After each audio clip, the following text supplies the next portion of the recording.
morning. By show of hands, which I can't really see, how many out there have seen Star Trek IV, The Voyage Home?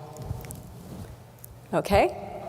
Well, I'm sure you recall that the crew time travels back to 1986 San Francisco, and in this scene here, Dr. McCoy has to rescue Chekhov from the barbaric medicine of the 20th century. Well, I'm here today to talk to you about another person that's wrestling with and struggling with current modern day medicine. Her name is Sue. Sue is a seamstress in Barcelona. She lives outside of the city and takes the train to work. She's married to her high school sweetheart, and they have 3 children. Recently, Sue has been having abdominal pains, bouts of nausea and vomiting, and so she went to her doctor. He ran a battery of tests, did an MRI, and she got that dreaded phone call. The diagnosis was cancer, liver cancer. And so she met with her oncologist and a surgeon, and they reviewed her case. More bad news. The tumor was too large to be surgically resected, which meant she had the chances of long-term survival were greatly diminished. Also, the tumor was located in a place that made it difficult for this type of therapy, where large gauge needles are poked through the abdomen to the tumor, and the heat then kills the tumor. It was too close to a vein. So her doctor recommended chemotherapy. Now, Sue knew that chemotherapy would likely not cure her, but it most certainly would make her feel miserable for months to come. I'd now like to take you to the future, where Sue has the potential to be offered a therapy that uses sound energy rather than heat or incision or chemo to cure her. And so talking about then ultrasound. Ultrasound has been used for many years for imaging, but researchers have been trying ways to use ultrasound to create heat to destroy tissues non-invasively. Well, Charles Kane from the University of Michigan was taking a different path. He wanted to use the sound energy to create mechanical forces, not heat, to destroy tissue. He and his colleagues at the University of Michigan actually found that the mechanical forces of heat could have great benefit as compared to heat, or the mechanical forces, of sound, that could use to have great benefit. Those mechanical forces could actually be a lot more precise, and they have the potential for more rapid healing, quicker recovery, and less pain. So Charles and his colleagues, together with the university's technology transfer office, licensed that technology to a newly formed company called Histosonics. And Histosonics got to work developing a medical device that would be able to deliver histotripsy. And the most important component of that is the ultrasonic transducer.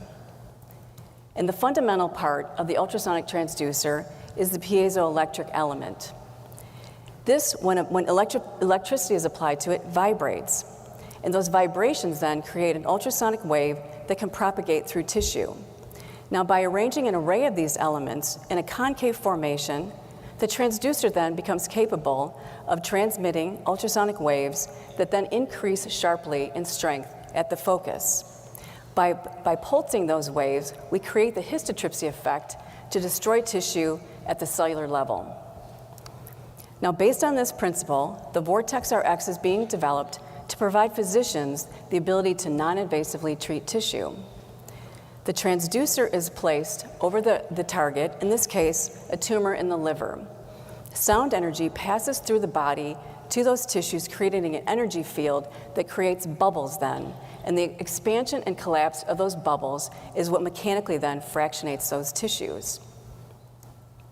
Now, other therapeutic ultrasound generates vibration that then creates heat to destroy those tissues, which could then potentially damage other tissues nearby not targeted because of thermal spread.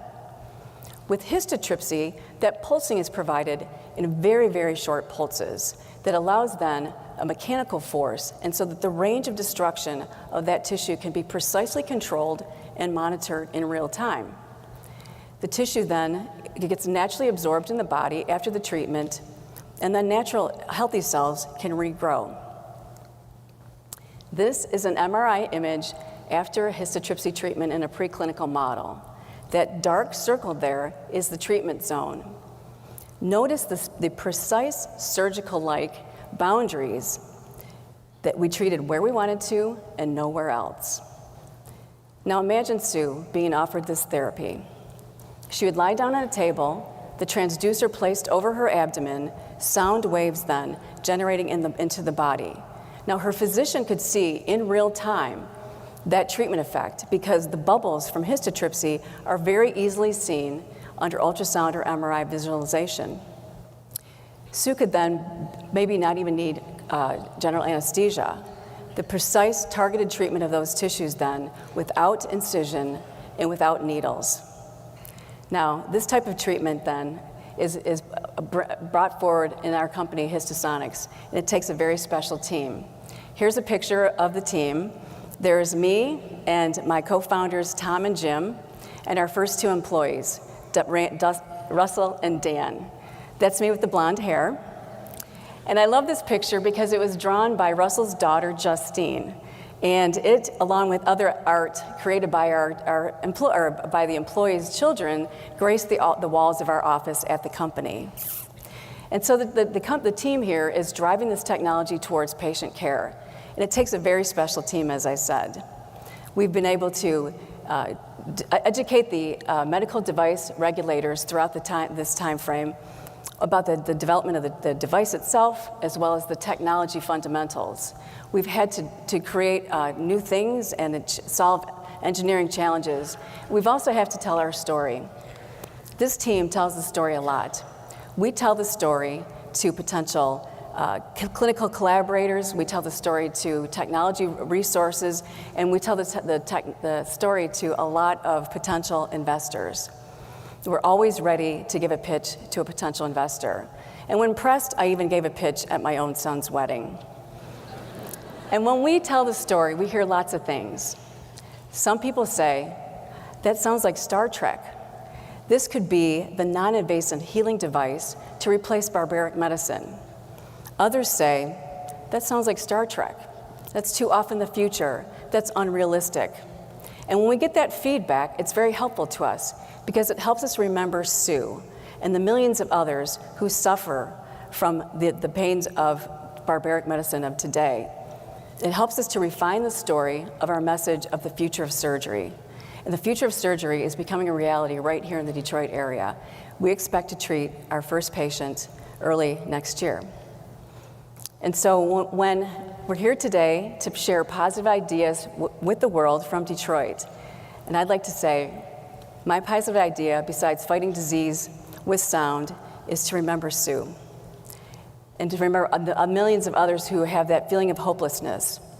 Because when we remember them, and those who have the life's work in healthcare, we remember the ultimate reason why we do what we do. Thank you.